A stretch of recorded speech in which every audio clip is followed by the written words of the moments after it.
தமிழகத்தையே அதிர வைக்கும் code audio விழாவில் விஜயின் பேச்சு. படத்தின் ஷூட்டிங் ஆரம்பித்த போது ரம்ஜான் பண்டிகைக்கு ரிலீஸ் செய்யும்படி வெங்கட் பிரபு பிளான் செய்திருப்பதாக கூறப்பட்டது.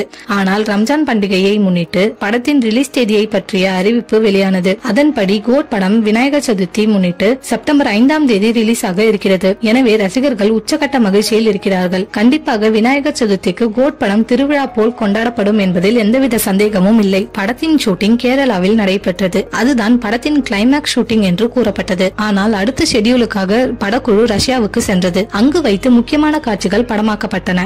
ரஷ்யாவில் நடந்த ஷூட்டிங் தான் இறுதிக்கட்ட ஷூட்டிங் ஆகும். அதனை முடித்த வெங்கட் பிரபு படத்தின் கிராபிக்ஸ் பணிகளில் கவனம் செலுத்த ஆரம்பித்தார். முன்னதாக இந்த படத்தில் கிராபிக்ஸ்க்கு அதிக பங்கு இருக்கும் என்று வெங்கட் பிரபு கூறியிருந்தது குறிப்பிடத்தக்கது. ரஷ்ய ஷெட்யூலை முடித்துவிட்டு இந்தியா திரும்பிய விஜய் அடுத்ததாக கிராபிக்ஸ் பணிகளுக்காக அமெரிக்காவுக்கு சில வாரங்கள் முன்பு சென்றார். அப்போது எடுக்கப்பட்ட புகைப்படங்கள் சமூக வலைதளங்களில் ட்ரெண்ட் ஆகின.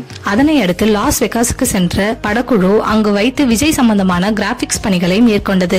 அப்போது எடுக்கப்பட்ட புகைப்படங்களை வெங்கட் பிரபு தனது ட்விட்டர் பக்கத்திலும் வெளியிட்டிருந்தார்.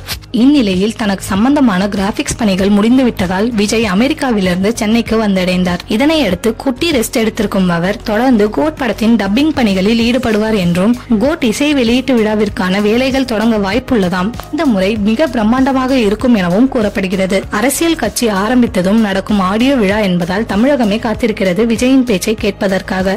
அது மட்டும் இல்லாமல் தனது அடுத்த படத்திற்கான முதற்கட்ட வேலைகளை ஆரம்பிப்பார் என்றும் திரைத்துறையில் குரல்கள் கேட்கின்றன. விஜயின் அடுத்த படத்தை வினோத் இயக்க வாய்ப்புகள் அதிகம் என தகவல்கள் வெளியாகி இருப்பது குறிப்பிடத்தக்கது.